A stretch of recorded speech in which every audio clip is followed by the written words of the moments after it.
Okay, so in this example, we have a more advanced type of continuously compound interest problem. Okay, so let's go ahead and talk about it. So to the right here, we're given this graph. We can see on the y-axis that we have balance in dollars, and on the x, we have the number of years. Okay, so let's go ahead and take a look at our equation for a continuously compound interest. Okay, here we have A. This is going to be the future amount. Okay, P is talking about your initial amount. Then we have E, that's a constant. And then we have R, which is going to be our rate. T is going to be our time, or in this case, years. Okay? So let's talk about how we're going to do this. They want to know the amount, okay, when the time was 0 years. So let's take a look at our graph, right? In order to do this, we're going to have to work in reverse. Notice that we're given 2 points on this graph, right? We're given the following, right? At 6 years, we had an amount of $4,000. At 16 years, we had $10,000, okay? So from this, we're going to be able to get the rate. All right? And then once we have the rate, we can then find the amount, okay, at 0 years. So our first step here is to find the rate. Okay, so let's see how we're going to do this. So looking at our 2 points here, what is going to be my initial amount? Well, my initial amount is going to be $4,000, okay? And then, right, my future amount is going to be $10,000. So A, I'm going to plug in 10,000. For P, I'm going to plug in 4,000. Then I have my constant E. Okay, I don't know what the rate is, but I do know the time, right? What is the time difference between this point and this point? So we had 6 years and then 16. Okay, the difference in that time is going to be 10 years. So our time is 10. Okay, and let's go ahead and clean this up. So we have 10,000 equal to 4,000 E, and then we'll just write this as 10R. Okay.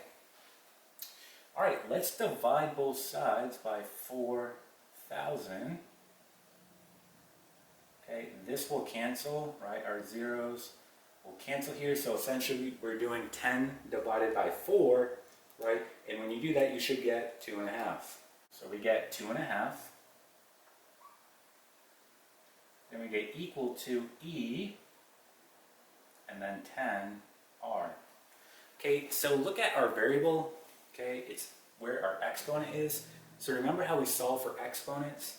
In this case, look at my base, it's E. So if I take natural log on both sides, I can get this to cancel out. And this will come down, right? So what you're going to do here is you're going to take natural log on both sides. So you're going to do ln, which is natural log of 2.5, equal to natural log E, and then you get 10R. Now remember, this will cancel because natural log has a base at E, and that cancels it out and it just reduces to 1.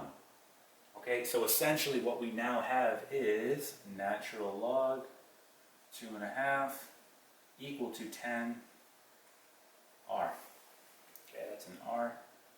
And then we want to go ahead and divide both sides now by 10. Okay, so we're going to go ahead and plug this into our calculator. So we're going to do natural log of 2.5 divided by 10. Okay, and we're going to get the following rate here. So let's go ahead and record this. So I'm just going to go ahead and erase this, and I'm going to record what our rate is. So we're done with this work. And when we solve that, our rate is going to be the following. So R is going to be equal to, and we are going to round this, it's going to be 0.0916. Okay, there's our rate. Alright, so now we're ready for that last step. Remember, they want to find the amount, okay, when t is equal to 0, so at time equal to 0. So, essentially, you're creating a point right here, okay, and now I can go ahead and solve this, right? So I know this will be at 0 years, and this is what I'm trying to find, right? So using our equation again, right, let's use these 2 points. So, okay, my future amount in this case is going to be 4,000. So I'm going to put 4,000 for A. My initial amount here, well, I don't know what that was, right? That's what we're trying to find. So I'm going to go ahead and put P, and then we have E, okay? And then our time, right? Well, going from 0 to 6, that's 6, okay? And then our rate. So we're simply going to take our rate, which is 0.0916, and multiply it by our time, which is 6. Okay, so let's go ahead and clean this up. So we get 4,000 equal to P, and then we get E. So let's go ahead and do this operation out. So we're going to do 0.0916 times 6. Again, we're going to round this. We get 0.549, and we'll just say 8 here. Okay, let's continue on. So now we're going to do E to what we have here. So E to the power of 0.5498. Okay, and we're going to get the following. So 4,000. This is going to give us 1.73. And we'll say 3. And then just P. Okay, remember we're trying to solve for P, so our last step, divide both sides by what we have here. Okay, so 1.733. This will cancel, so let's go ahead and do this. So 4,000 divided by 1.733, and we get the following. So P is going to be 2,308, and we'll say 0.26. Again, this is going to be in dollars, so why don't we go ahead and put that. So this is dollars. So P, right, is equal to 2,308.26.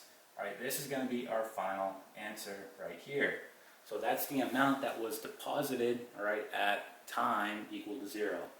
Okay, and that is it.